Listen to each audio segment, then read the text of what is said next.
And my name is Beth Mitchell. It is my pleasure to serve along with my friend Bob Budoff as co-chair of the JCRC's Greater Washington, Northern Virginia Commission.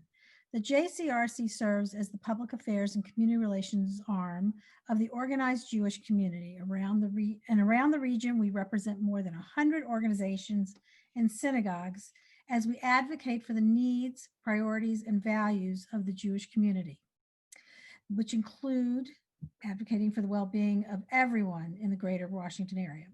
Each year, at the grassroots level, our advocacy work includes convening you, our community, for education and discussion, as well as our annual trip to Richmond, where we join with the Jewish communities from around the Commonwealth to meet with our legislators on Advocacy Day.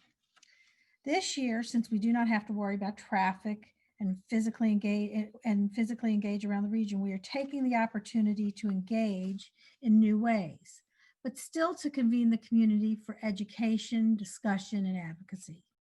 Tonight is the first of this year's first legislative series, which will include a total of 3 subject matter discussions exploring specific legislative issues: environmental initiatives, housing, and criminal justice reform.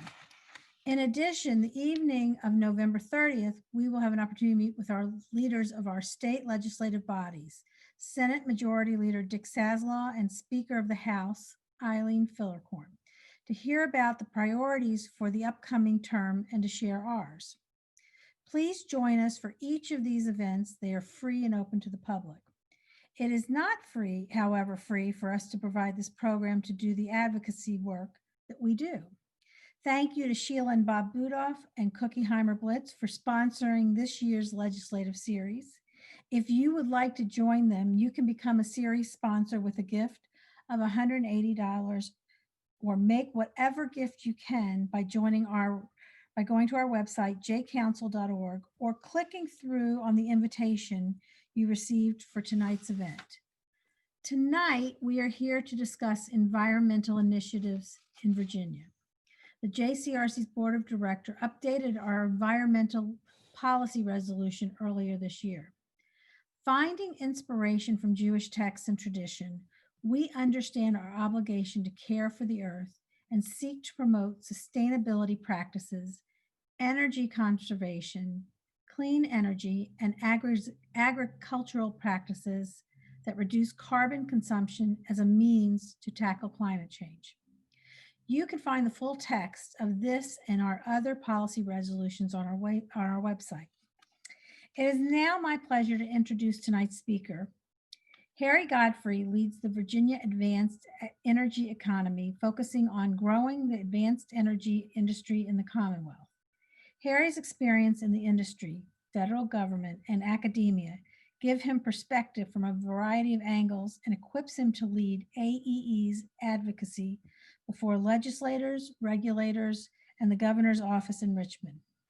Before arriving at AEE, Harry worked at Invenergy. I hope I said that right, correct? A global developer and operator of sustainable energy, and held positions in the White House, Office of Legislative Affairs, and the Office of the Majority Whip James E. Clyburn. Thank you, Harry, for joining us tonight. And now I will turn the program over to you. Oh. Great. Thank you so much, Beth. Great to join everybody this evening. Thank you so much for taking the opportunity to let me ramble for a few minutes about environmental and really specifically clean energy initiatives in Virginia. Vicki and I had the chance to connect a couple of days ago and talk through what I'd be presenting tonight. And what I hope to do here this evening is both provide our, the assembled audience and guest here with a sense of who's AEE? Who the heck am I? Why am I talking to you tonight? How far have we come in Virginia, particularly really over the past 12 months in terms of clean energy policy and, through that climate policy? And then where is the conversation headed? And so what in turn is the next legislative session going to look like in that regard? And so I'm really encouraged to be here tonight. Just by way of background, I'm Harry Godfrey, Executive Director of Virginia Advanced Energy Economy. We are a national trade association, and we represent a wide variety of folks within what we refer to as the advanced energy industry. So that's everybody from um, wind and solar developers, energy efficiency entrepreneurs, battery manufacturers, folks in the electric vehicle space and the transportation electrification space more broadly, and then a set of Fortune 500 companies that have sustainability goals. And so they're coming at it from a buyer's perspective as well. That gives us sort of a holistic view of clean energy work. But where I think we really specialize is in delving into the states and engaging in legislative and regulatory issues in order to advance these things. So I'm going to present a brief set of slides, but I wanted to introduce myself and talk a little bit about who we are before I go and hide behind these slides. So with that, I'm going to pop over onto these slides. Looks like, Vicki, you're going to need to enable me to actually go about doing screen sharing. Thank you. I thought we did that, but let me check. That's quite all right. All right, you should be good. Great. Thank you. Perfect. Share this, and we are going to go into presenter mode on this.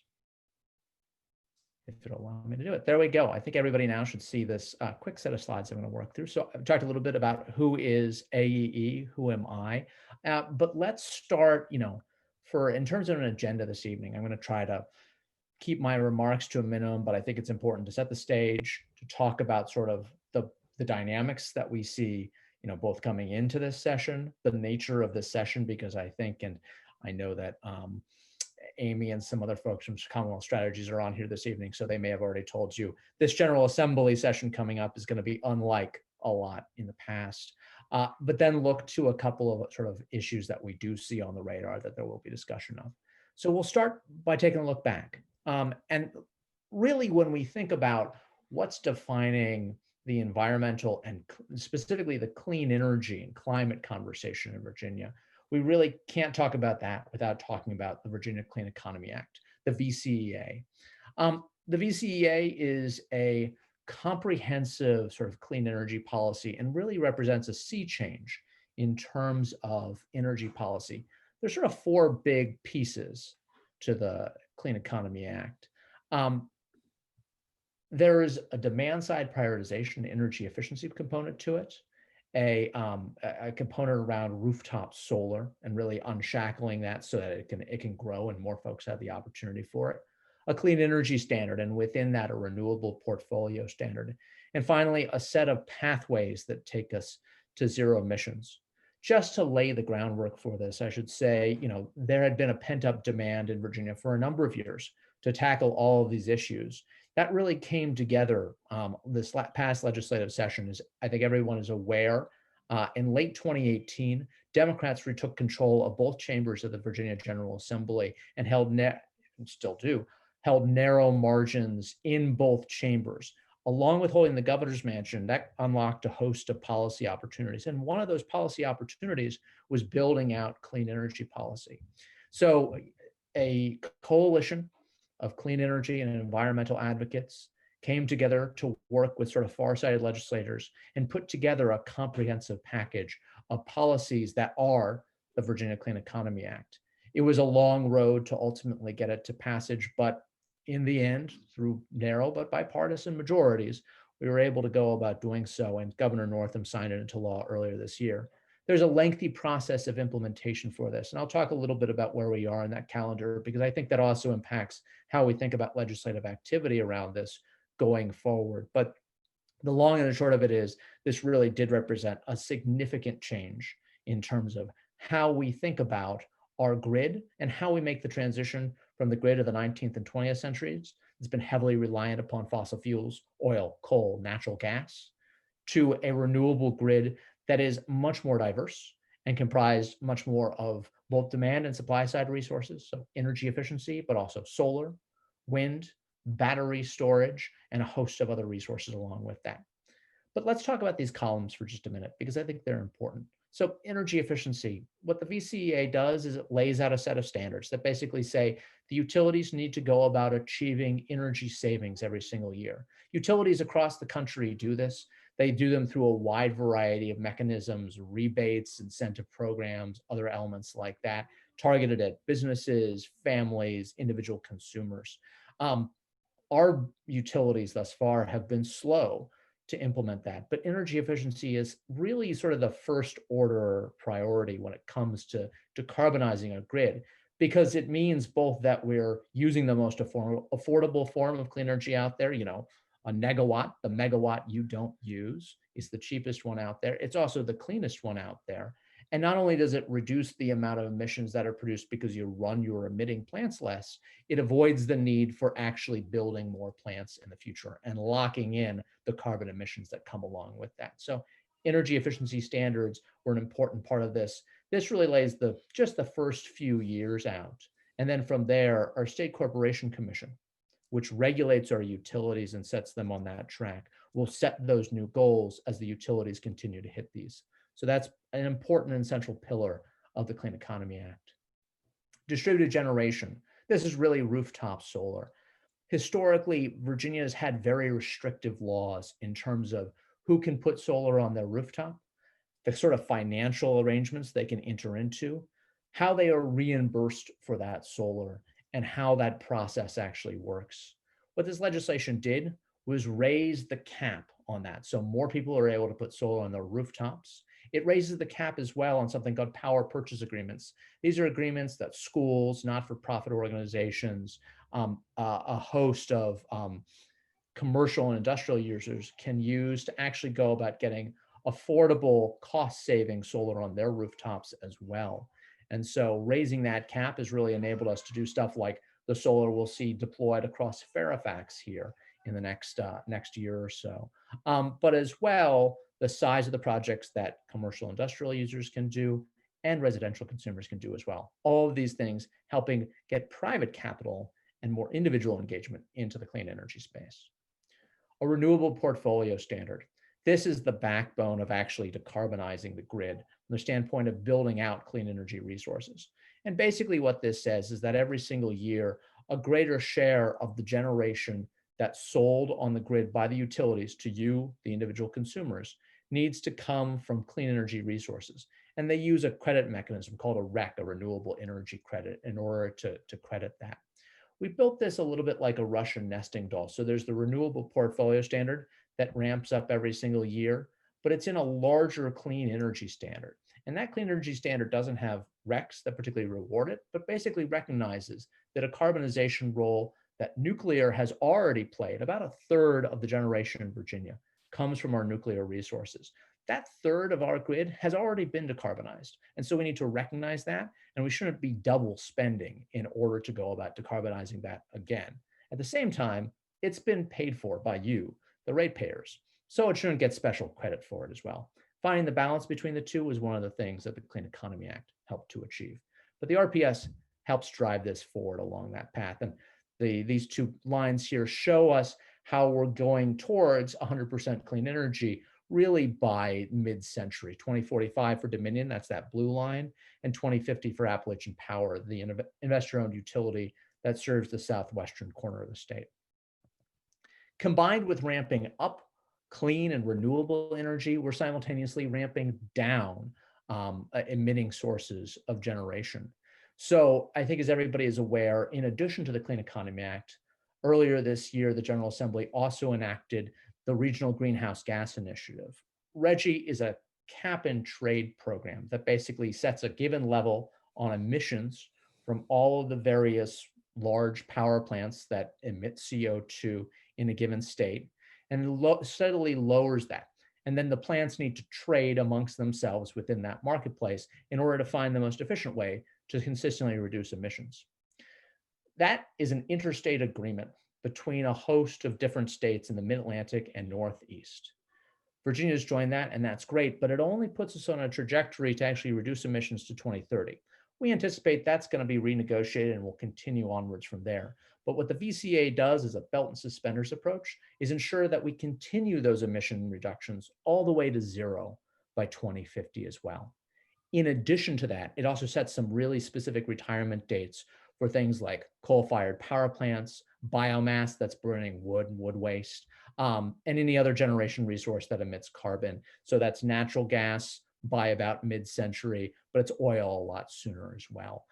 The other thing I'll note that I think is really important here is that for the first time, the Clean Economy Act establishes a social cost of carbon so that when regulators look at the possibility of even building a new power plant, they take into account the larger cost of the emissions that it creates, a more holistic approach to these things. That's going to change the planning resources. So everything from building new natural gas power plants to the pipelines that come along with them, that has an impact upon that.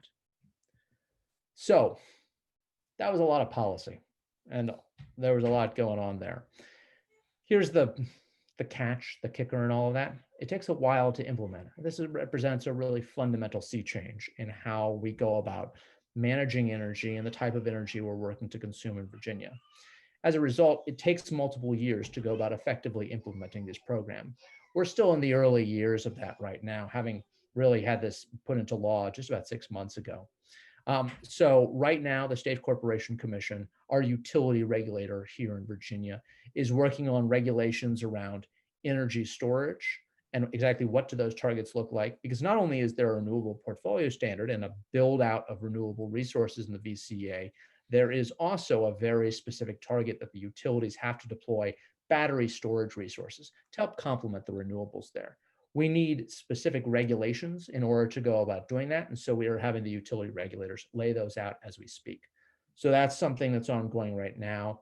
There's likewise some really specific and technical work being done around how large commercial and industrial users can work with the energy efficiency system, opt out of it, but only opt out in a way that they're doing their own efficiency and they're meeting their own targets.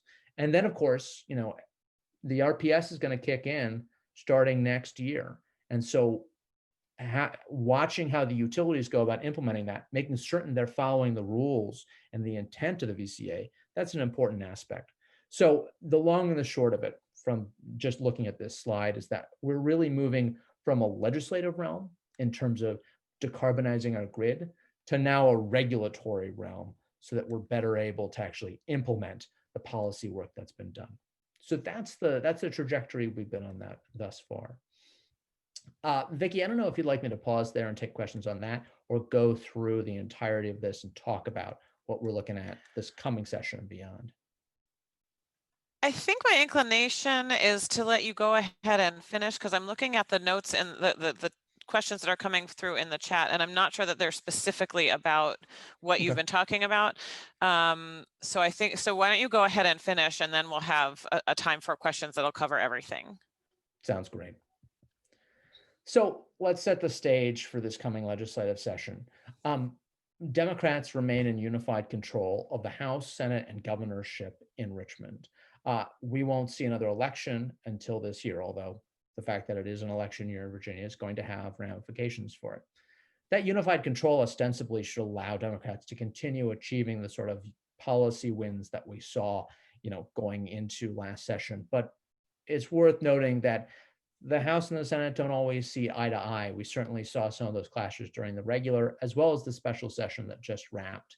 And so there's a dynamic at play there that can conceivably reduce cooperation and ultimately reduce results. It's also worth noting that this is Governor Northam's final year in office, as Virginia doesn't allow its governors to run for consecutive terms in office. Governor Northam is on his way out. That does reduce his political capital and ability to influence the deliberations that take place at the General Assembly. So worth noting that as well as we think about just how much can we get done and where are the forces at work. In terms of the actual session, Virginia alternates between what are referred to as long sessions. Those are supposed to constitutionally set at 60 days in length, and short sessions. Here's an important note about short sessions. The norm is that short sessions run for 45 days in length. They start in early to mid-January and they run till late February. But constitutionally, they're actually only set for 30 days. It's by a vote of 2/3 of the Assembly that they are extended to the actual full 45-day length. Yesterday, we saw an announcement from Republican leadership in the House and Senate that they were not planning on providing that consent, in which case that would actually compress the session down to its constitutionally mandated 30 days. So further compressing the session, shortening it even more than I think most people would otherwise expect. There are ways that House and Senate leadership can finagle around this, but it points to a conflictual and maybe even less productive short session. It's worth noting as well, there is a difference in terms of how the House and Senate are managing the COVID dynamic. Yesterday, Speaker Fillercorn announced that she will be holding House session almost entirely virtually. Committee sessions, floor deliberations, et cetera, all of these things can be done remotely by the delegates. That makes lobbying and engagement with delegates difficult. Obviously, in this time, not a lot of in-person lobbying is happening, but they're not going to be in one place. The Senate has been, and by all indications will, continue to meet in person for deliberations.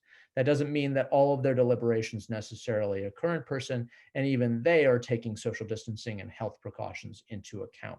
And so I don't expect there to be a lot of in-person contact there, just changing the dynamics.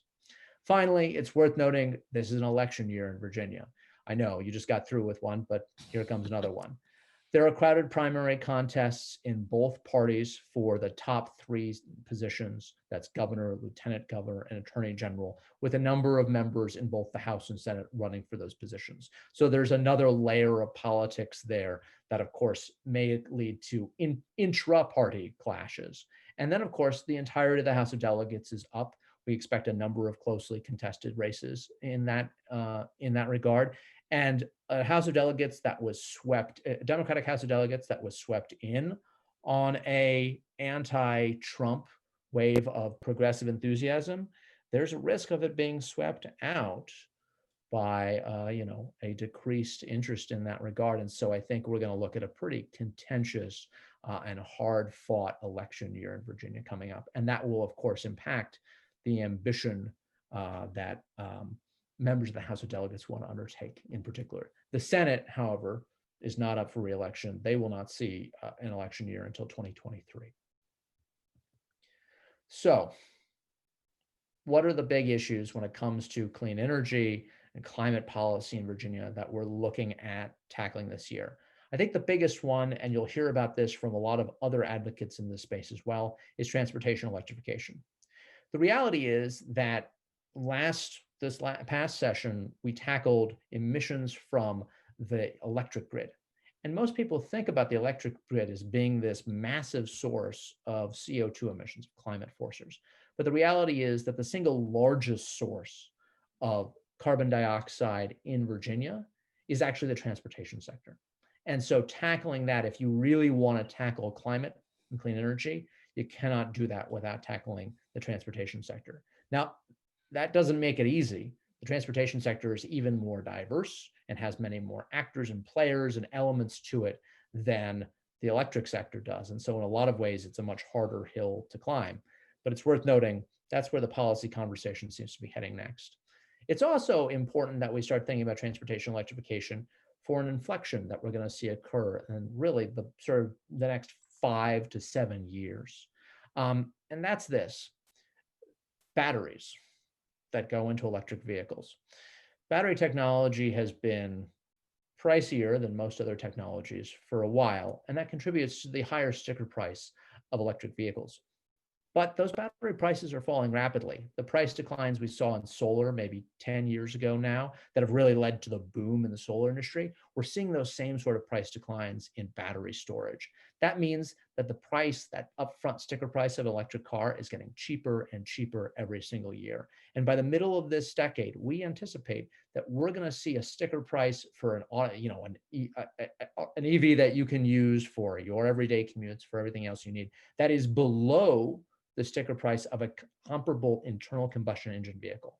When that occurs, you can expect that a lot of consumers are going to walk into their dealerships and go, why on earth would I buy the internal combustion engine vehicle when the EV is cheaper? Especially when people realize that the total cost of ownership of that EV is already much cheaper as well. We need to be ready for that when that occurs. We need to be ready in terms of having the generation resources to power those vehicles, the infrastructure in order to effectively charge them at the right times and right locations, and the regulations in order to make certain we're making that transition effectively. And so that's a big undertaking, and certainly something that we need to look at. And then there's just sort of the integration with an energy transition. It's great to be decarbonizing our transportation sector. But if that means a rising demand for electricity, how are we generating that electricity? Well, it's a matter of when we're generating it and how we're using it. All these various elements that can be integrated and can be really a complement towards a 21st century energy system. But if we don't do it right, it can also be a burden on that. So that all comes around to what are the legislative items we are likely to see come up during this session. Well, the first and the biggest one that is being pushed by a broad coalition of stakeholders, including the advanced energy economy, is a clean car standard. This would have us join a number of other states in basically setting a standard whereby dealerships would be required to sell a certain percentage of their sales would be from zero and low emission vehicles, predominantly electric vehicles and hybrid vehicles. Setting that percentage actually helps dealerships will have a market signal to know they need to keep those sort of vehicles in stock. They need to train their sales staff so that their sales staff is prepared to make those sales, and that they have the operations in place and the maintenance facilities in place to service those vehicles once they sell them, because that larger service package is a big part of the dealership's sort of ultimate obligation. This is incredibly important because what recent analysis has shown is that a majority of Virginia consumers will certainly consider an electric vehicle for their next purchase. That's a great sign. It means that a lot of the psychological barriers that we saw in years past have been overcome. Consumers understand increasingly that an electric vehicle can perform just as well and be just as affordable for them, but now they got to go out and find it. And what a lot of them are finding, and I include myself in this, is that the vehicles aren't in stock at Virginia dealerships because there are a finite number of electric vehicles produced, and most of those are shipped to states that do have electric vehicle sales obligations like the Clean Car Standard. So how do we get that to change? How do we get more of that stock in Virginia? A Clean Car Standard is how. Another important part of this, and this really goes back to my earlier point about the transition that's going to occur in that inflection point, is assessing where our infrastructure is today. So every 4 years, the incoming gubernatorial administration is obligated by statute to put together an energy plan. And last year, that statute was updated to include a 2045 economy-wide, so not just energy sector, but economy-wide decarbonization target. During Governor Northam's administration, he included transportation and transportation electrification as part of that larger energy plan. That was a wise move on his part, certainly very foresighted, but it's not an obligation of every incoming governor's administration. We want to make certain that it is. So every 4 years, when a new governor's administration talks about what are the energy resources we have in the state, how are we planning for the future, how do we deal with these things, part of what they look at is what's the EV charging infrastructure that we have in the state, and where do we need to go to decarbonize our transportation sector, not just in terms of light duty vehicles, but municipal buses, port and drayage vehicles, the vehicles at our airports, our school buses, and a host of other issues like that. So that's, I think, an important part and something that can carry us forward, and an important but relatively focused piece of legislation I think we'll see introduced this session. The next thing on this, and this is not a piece of legislation that AEE will be deeply engaged in, but is worth noting, is that there's been a lot of conversation about EV rebates.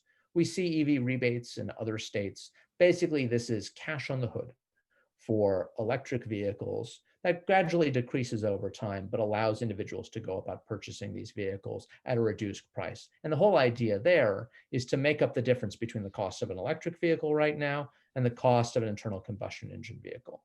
As that delta decreases, that sort of rebate becomes less necessary. But in the meantime, if we want to accelerate that transition, an EV rebate is how. The critical question in all of that, where do you find the money for the rebate? That's an open question, especially right now. Finally, I'll note there's definitely going to be some legislative action around school bus electrification. We saw a debate about this in the last legislative session. It wasn't resolved. And so we anticipate that some of the same players are going to come back and have the same sort of debate again. Here's where AEE is on this issue. School bus electrification is incredibly important for a wide variety of reasons. School bus electrification, when we look at the operations and maintenance of the vehicles, can actually help save our school districts money. Likewise, it's beneficial to actually help the health and well-being of some of our most vulnerable members of our society, our kids, as they get on these school buses. Much better to have them in an electric bus than a diesel bus. And what's more, school buses have a very set use cycle. They're out on the road 6 or 7 a.m. in the morning. They're back in the depot by about 10 a.m. Then they don't go back out typically until about 2 or 3 p.m. And then they're out on the road, but they come back in by about 5, 6 o'clock. And then they're there for all night long. That's a massive bank of batteries that can be utilized to help stabilize our grid and support renewable energy amongst many other things that batteries can do. Utilizing that, finding that value is a critical way in which the utility has an important role to play in this process. So balancing between these things, making certain schools are able to fully realize the value of those buses and use them first and foremost as buses. Students and our communities as a whole get cleaner air, and the utility can realize the value of that battery storage. Doing all of that in a cost-effective manner is something that we'd like to see achieve and help advance this in the process. But it's a tricky prospect with a lot of different folks involved, so we have to navigate that carefully. That's how we're approaching that issue. So that's transportation electrification writ broad. I think we're going to see a lot of action around that, a lot of discussion around that during this session. A couple other additional legislative items of note. Energy storage. We talked about this during the Clean Economy Act. I think we're going to expect that we'll see some work around improving permitting for energy storage. It's a relatively new technology, and so folks are still getting used to how do you go about permitting this, and how does energy storage fit into our existing permitting regimes like we use for wind and solar. Likewise, last year saw a small but important legislative achievement for solar that actually improved the tax treatment of solar projects in our communities. That mattered because it allowed solar developers to share more of the revenue they get out of that with the local tax base, returning some of that to the locality where they're working. That's great. A lot of the storage community would like to see that happen for energy storage as well. And we'll certainly be there to help support that. Critical question. So the Virginia Clean Economy Act passed last year. There's always an appetite when you do a big policy to go back and tweak things. No big policy is ever entirely right the first time around. The question now is this the right time to go in and tighten the screws or make additional tweaks? I'm sure we're going to see a couple of amendments, and I'd be happy to talk a little bit more in detail about what I expect might come down the road. But the general sentiment, I think, from legislators is, as I described earlier, we're still very much in the regulatory implementation phase of the VCA. So there's an appetite to sort of wait and see how the utility regulators work through that process before we actually get to really thinking about, okay, how do we need to change this thing? How does it work? Because we don't even know how it fully works yet. We don't know how it actually works in practice. So that's an important aspect there, but I'm sure it'll be a subject for debate during the session. Finally, energy efficiency, a perennial issue, certainly something that that we at AEE care deeply about. One place where I think we could actually see progress around this would be a small bill to actually require energy efficiency benchmarking. So basic metrics of how much energy our individual K through 12 schools use. There are a lot of different schools across our state, and some of them have fantastic capital investments and they're fully up to date in these. Others behind in terms of lighting, heating, cooling, air circulation. Especially coming out of COVID, the learning environment that our students have is only proven to be all the more important. And so making certain that learning environment is up to date, is healthy, is clean, is certainly something that I think we'll see policymakers prioritize going forward. And there's a really great opportunity in there to advance energy efficiency of the process and help those schools save money. The other place of note, obviously, is around building codes and exactly what building codes the state utilizes. There's a lengthy and deliberative process for the updates of building codes, but that sometimes leaves Virginia a little behind the curve. Not doing that, the issue there is if you don't have the most up-to-date building codes, stuff's getting built every day and all the time, you're consistently lagging where the standard is, but you're locking in that lagging standard in the process, because you build a building, it's going to be around 50, 100 years from now and still have the same issues. So, or you have to go back and retrofit it. So getting it right in the front end is great. How do we modify that? That's tricky, but I think we'll see legislation around that. So that is a soup to nuts review of where we have come from in clean energy and climate legislation and where we're headed. and gives you a sense of where AE is well. With that, I'm wrapped. Happy to take questions. Great. So I am going to jump in now, and thank you very much, Harry. This was really a lot of information. I think, oh, there we go. Thank you. So for those of you who don't know me, I am the Director of Government and Community Relations at the JCRC. I started during this period of COVID, so a lot of you I do know, but a lot of you I have not met yet. So it is good to see such a great collection of people here to listen to what kinds of initiatives we can be undertaking on the environmental front. A bunch of people have already put some questions into the chat, and I would ask everybody as you have questions to go ahead and do that, and I will try to get to them all. And I'm going to go ahead and start with one that was actually sent to me. I see it here in the chat, and I think it's the same one that was sent to me and that I forwarded to you, Harry. Can an HOA sign a PPA whose contract terms can be offered to all homeowners in the HOA, whether it's a nonprofit or a for-profit? That's a great question, Randy. Thank you for asking that. So here's we're talking about a couple of different things here, and it can get a little tricky. So you have a power purchase agreement, which an individual residence cannot actually enter into a power purchase agreement as it's structured in Virginia. A multi-family dwelling, so an apartment building conceivably could. A church, a school, your local municipal offices certainly can, but an individual residence can.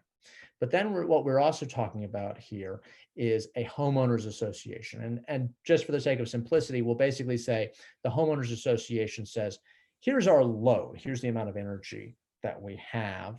We would like to go about entering into a contract where somebody builds a solar farm for us. They own and operate the solar farm, and they're selling us credits for it at a fixed fee. That's the structure of the PPA.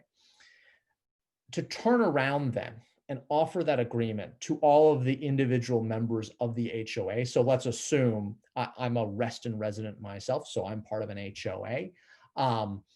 Let's assume that Reston goes and finds an empty field, they build a solar farm there, and they offer that contract. Right now, under Virginia law, that can't be done, because that's what's referred to as virtual net metering. That is crediting a meter that is not in no way, shape, or form connected to that solar project with the actual generation there. So from that standpoint, what you're suggesting can't currently occur. There are a couple of exceptions to that one. One of them is we are moving towards what's referred to as community solar, and that is virtual net metering. And that would occur in the future. So conceivably, your HOA could go out and build a solar farm and then offer people a share in that solar farm, and they get credit for that. That can certainly occur down the road, although those regulations are still being written, and we're a couple years away from actually seeing that being implemented. Your HOA, if it likewise has an individual building, whether that's the rec center for the HOA or it is a multi-family dwelling that is master metered, so everybody's power is metered on one meter, they could conceivably enter into a PPA, and then effectively they would give credit for that PPA agreement to everybody who's on that meter, or the 1 meter for the rec center if everybody's paying into the rec center. So you get a little bit of credit off of that. But the long and the short of it is, right now as the law exists, not really. Great. I see Randy nodding, so I think you satisfied him. Thank you. All right. Have the rules for homeowners with pre-existing solar changed? So no, if you have solar on your home and you have a contract for that, you are grandfathered into that. And truth be told, folks who will be getting rooftop solar for the next several years will probably be seeing the same or comparable contracts to what you get. And the most important part of that contract is something that's referred to as net metering, where you get credited for the generation you produce on your roof that you ship back into the grid. Folks who have that and will have that for the next several years, they are grandfathered in under those existing contract rules. Where that is going to change, the grandfathering is never touched, but where that will change is one part of the larger negotiated agreement to get the VCA passed was that when we get to a certain level of rooftop solar penetration, or we reach a given year, whichever comes first, the State Corporation Commission will conduct essentially a solar study to look at what's the value of that rooftop solar putting energy back into the grid, and what is the cost of that rooftop solar to interconnect into the grid and having to manage that, and then determine what that appropriate value is. After that occurs, new projects that come online from there will go about having a new contracted rate. But if you have solar on your home today, so long as you're maintaining that solar in place and you've got a contract for however long, you are locked in and set for that.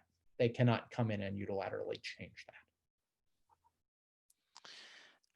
All right, so one of the things that you have not talked a lot about, you talked about wind and solar, you didn't speak much about nuclear. So there's a question in the chat about what about nuclear energy? Will new plants be allowed? What do we do with the old plants? Yeah, a great question on that front. So the old plants have applied for relicensing. We anticipate that they will. The Nuclear Regulatory Commission, a federal commission, will go about relicensing those plants. So I think realistically, we see those plants operating until at least the mid to latter part of the 2030s. It's too far in the future to know exactly where we go from there in that regard, but certainly those lifespans seem to be getting longer and longer. And we can have debates about the relative safety and efficacy of doing so. In terms of the development of new nuclear resources, there is nothing in the Clean Economy Act that prohibits or necessarily goes about encouraging that. As I explained a little bit earlier, the Renewable Portfolio Standard gives credits for renewables, sort of a small financial incentive to encourage development of wind and solar and resources like that, but not nuclear. That being said, the larger Clean Energy Standard certainly envisions a future where new technology, whether that is small modular nuclear or something we haven't even envisioned yet, cold fusion, who knows, comes in and helps us meet our decarbonization goals. So it's not barred there, but I will say that when we look at the price, because at the end of the day, if folks leave understanding just one thing about the energy industry, which I think is so important. So there are a lot of different ways that we produce energy: wind, solar, natural gas, oil, coal, etc., nuclear. The thing that matters is that all the electrons that come out of all those places, they all look the same. And so what matters is how much it costs to produce those electrons. And the cheapest electrons in the grid today are coming from wind and solar resources. So the economics for building a new nuclear plant, for instance, unless there's some radical change in that technology, are incredibly difficult, and they're only becoming more difficult as we move along. Great. So you mentioned the economics of it. So one question in the chat is also about the economics of it. When you talk about school electrification, school bus electrification, that has to be an extremely costly, and you spoke to me about, I think you quoted a number to me, maybe it was $100,000 to refurbish a bus, or I might have that wrong, so I'll let you explain, but who pays for that? How does that happen? Yeah. So great question. And unsurprising, there's no one right answer to it. So there is, and this does go back to the sort of earlier point I made, which is the price of batteries and thus the price of electric vehicles is decreasing every year. But the price of a new diesel school bus right now is somewhere in the neighborhood of $120,000. The price of an electric school bus, by contrast, can be upwards of $300,000. And I'm not thinking about the underlying charging infrastructure you also need to talk about. And I think the question in the chat refers to that as well. I'll talk about that in a minute. That's a significant delta.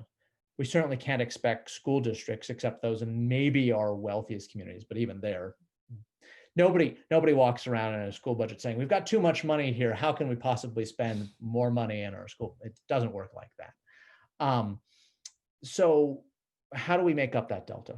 Well, some folks propose that we find general fund tax revenue to go about making up that delta. That's one way to do it, but that's tax dollars that aren't coming from somewhere else. Other folks, particularly from the utilities, would propose that the utilities use their significant balance sheets to finance that difference. Ostensibly, that sounds great. It sounds like free money, but here's the catch. That gets rate-based. everyone who pays an electric bill winds up paying for that sooner or later. And the utility gets a margin on that as well. And so you might wind up paying more than you otherwise would. So having them make up the entirety of that delta isn't great. There is some federal money out there, not a lot, but it's some, in the form of the VW settlement. This was the Dieselgate that the VW had to pay into in order to make up for this. That those dollars can be used for school bus electrification. The state has set aside about $20 million to do that. But given the price delta we talked about there, $20 million doesn't go that far in terms of school bus electrification. The answer is kind of all of the above. There's probably a place for some tax dollars. There's probably a place for the utility to invest in some components of the bus, like the batteries, because they can then use those batteries when the buses aren't running as batteries on the grid to help support the integration of more solar and renewables, to help build our overall resiliency, et cetera.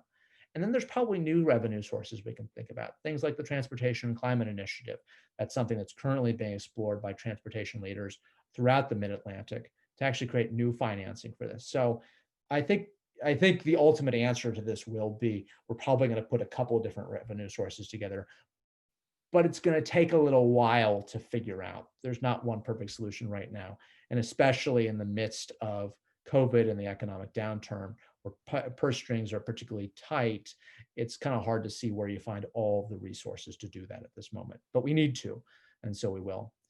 To the very specific question around infrastructure, that's something where you do need significant, particularly for a large school bus fleet, you really need to build out a depot and charging infrastructure to do that, and do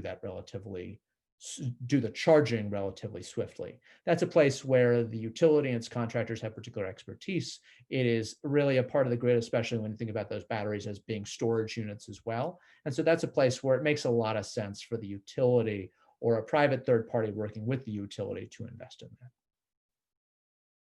Thank you. All right, this is coming from Jeff Danick, who is our, the director or the CEO. Jeff, do I have your title right? I apologize, of the POSIS JCC in Northern Virginia, just to give you some context of where it's coming from. Could you talk about the impact or expected impact of CPACE, and is residential PACE likely to be introduced in Virginia in the near future? Yeah. CPACE holds a lot of promise. In terms of, for everybody who doesn't know, this is essentially an on-bill financing mechanism for energy efficiency and renewable energy investments, largely at commercial institutions. So, for instance, if I want to go about upgrading my lighting system at my corporate offices, this might be a financing mechanism for going about doing so. And Jeff, feel free to jump in and add to that if I am not giving the complete picture, the picture that you have of CPACE. It's a great mechanism for financing it. It does require a certain amount of sophistication on the part of consumers in order to utilize. And so I think it's been a gradual process of adoption within the commercial space in order to move forward. Still think it has a lot of promise, still, seeing gradual and growing success stories in this regard. So, I think we've got a little ways to go on CPACE, but there's certainly promise in that. We like what we're seeing. In terms of residential PACE, I think that's going to be a taller hill to climb, in no small part because if you have that sort of financial obligation on a residential unit and then it transfers from one owner to another, how do you manage that cost and how do you manage that contractual obligation as well? And so that's often been an issue that folks have raised. Certainly not a reason why we don't think it should be undertaken, but certainly a reason why you see some opposition within the real estate market to PACE. So Harry, if I could just add a couple of things. Thank you for the opportunity and for your presentation. With CPACE or commercial PACE, one of the great advantages to the program is that you can capitalize the investment and spread the cost of it over the useful life of that upgrade or equipment, and that the payment for that effectively is attached to the property itself.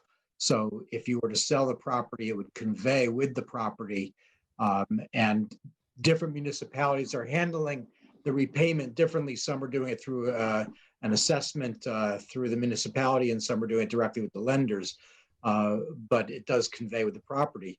And residential PACE, if it were implemented, would address the issue that you just brought up, which is if I have this house and I put solar on it and I finance it through PACE, and then 3 years from now I sell the house, the person who buys the house would have that ongoing obligation to pay for the improvements that I made to the house, and they would enjoy those improvements. So it's an incentive to be able to invest in clean energy and renewable energies in a way that eliminates or reduces the risk that you might sell the property, and so it spreads that risk out over time. I'm a big proponent of PACE. I was one of the people that advocated for Fairfax to adopt it, which it did recently. It's been adopted in Loudoun County, in Arlington, and others are on the way. I'm not sure if Falls Church has it. I know Washington, D.C. has it. So I think that it needs a little bit more muscle behind it to catch fire, but I think it could be very impactful in the clean and renewable energy area, as well as conservation. Jeff, I wholly agree. I think it really comes down in no small part to you have to have the legislative ability to do it. We're a Dillon rule state, and so the localities have to be granted that express permission rather than being able to be policy innovators in that regard. We've done that commercially. We haven't done it residentially. But even there, you then get into a fight with the realtors, some of the home builders, amongst others. And I don't need to tell anybody here, they are powerful constituencies. All right, I have a question for you from Ann Bennett, who helped us write our environmental policy statement and is heavily involved in environmental advocacy in Virginia and nationally, I believe. So her question is, you mentioned that Virginia is lagging behind in updating its building codes. The state standards were recently under review. What happened with that review, and what legislation do you anticipate on building codes in the General Assembly? Yeah, so that review, I think, is still before the governor. I haven't checked in recent weeks, but I think that will ultimately be finalized. It's sort of it's a fait accompli to a certain extent. You know, once we have a very formalized, essentially recurring 2-year process to update building codes that has significant involvement by the state, by home builders, by a host of other constituencies and stakeholders in that process. The challenge of that is that you have a certain set of vested status quo interests engaged in it. They're willing to undertake some of those updates, but they are perhaps more gradual than folks would like to see achieved. And so I think I haven't delved into the details here, but we are behind the times on some of those particular aspects of the building code. And so what I expect to see some folks within the environmental community advance is a requirement that Virginia routinely adopt whatever the most recent international building code standards are. I think that'll be relatively simple legislation we'll see introduced here before the end of the year going into that session. But I think that's chiefly something that'll be driven by the Sierra Club, amongst others. Great. So 2 more questions, and I think we probably have time for both of them because I don't think they're terribly long. But one is there a counterweight to Dominion power in Virginia? And then the other one is if you could talk for a minute about EV and charging for apartment livers and people who need charging on the street and don't have the garage to pull into. Yeah. I'll take the Dominion question first. Yes, Dominion is a significant and influential constituency, arguably the most influential single constituency within Richmond, and has been for a number of years. I think we're beginning to see the politics on that. I'm quite confident, and the Virginia Clean Economy Act is a good example of this, seeing the politics of that shift. In case anybody has any misperceptions around this or has been misinformed, the Clean Economy Act was not developed by the utility, and they fought it pretty hard tooth and nail throughout the process. we are increasingly seeing a set of predominantly Democratic, but not solely Democratic lawmakers stand up and oppose the influence and the financial influence that Dominion has within the legislative process. I think that has winnowed their influence some, although that's not universal. We are likewise seeing a growing awareness on the part of a host of organizations, be they sort of regular environmental organizations to organizations like this, about the existential threat we face from climate change and the need to act upon that and act swiftly. And to the extent that a status quo power like Dominion stands in the way of that, opposition to that. And then I think we're seeing a growing and much more diversified 21st century energy economy that isn't just the individual utility that goes out and does the energy, but has a lot of other actors. And as those actors grow in size and better realize their power, they are able to have more influence. So I think these forces combined are beginning to swing the pendulum in the other direction. And hopefully we're able to sort of to keep it over there and continue working on that policy. But there's always a tension that we have to work through in that process. And Dominion will continue to be a significant and influential power in Virginia for years to come. And apartments. Apartments, yes, this is a great question. And actually, I think really one of the focus points where we've got to do a lot more around EV charging. You know, I will say from personal experience as well as professional experience that once you get an electric vehicle, the question of charging, if you live in a single family home or you live in a moderate density area where you've got a driveway or a garage, abates because you're able to do a lot of at-home charging, and that's where you do the vast majority of it. If you live in an apartment building or you live in a townhouse in a high density area, that's not necessarily the case, and that can prove to be a real challenge. Some of that can come through updates in our building codes, requiring when new apartment buildings are getting built that you have what are referred to as the rough-ins, so that even if you're not installing charging infrastructure right away, you have the underlying conduit laid in parking areas in order to put in charging infrastructure in the future. Part of it is understanding the financial dynamics. You know, there are a number of players, we represent some of them in this space, who are in the commercial charging space. They're trying to be the next the future gas stations for an electrified transportation economy. But unlike your gas stations of yore, you don't have to put it all in one location. You could spread those charging units out, put them in individual places in high density areas.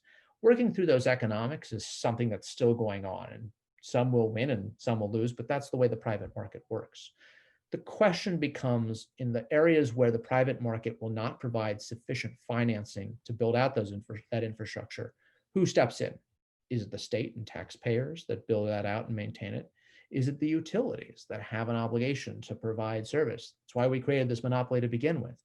Who can step in and go about doing that? And what are the costs of doing so?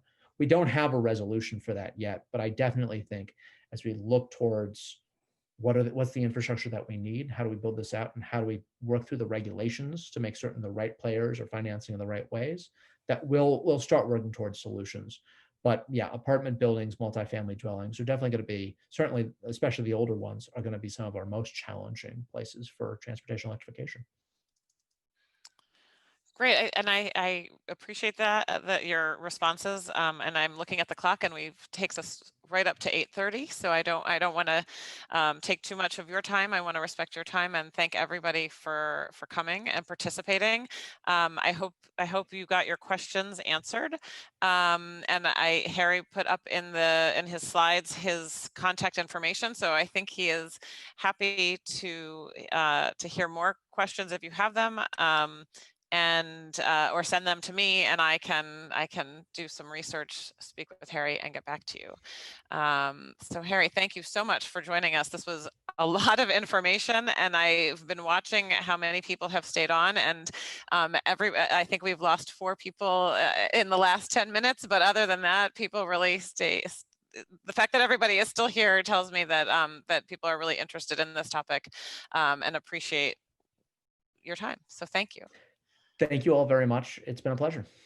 And thank you to everybody for being here. I'm going to go ahead and allow people to unmute if you want to, but thank you for being here. And not next Monday, the Monday after, November 30th, is our legislative kickoff with Senate Majority Leader Dick Sasslaw and Speaker of the House Eileen Fillercorn. So please join us again for that, to hear what their priorities are for the coming General Assembly, and we can share with them ours. And then December 16th, a month from now, is our second subject matter session, which will be on housing with Christy Mara from the Virginia Poverty Law Center, and she will share with us some of their initiatives related to COVID and otherwise. And I hope you'll join us for that as well. So thank you.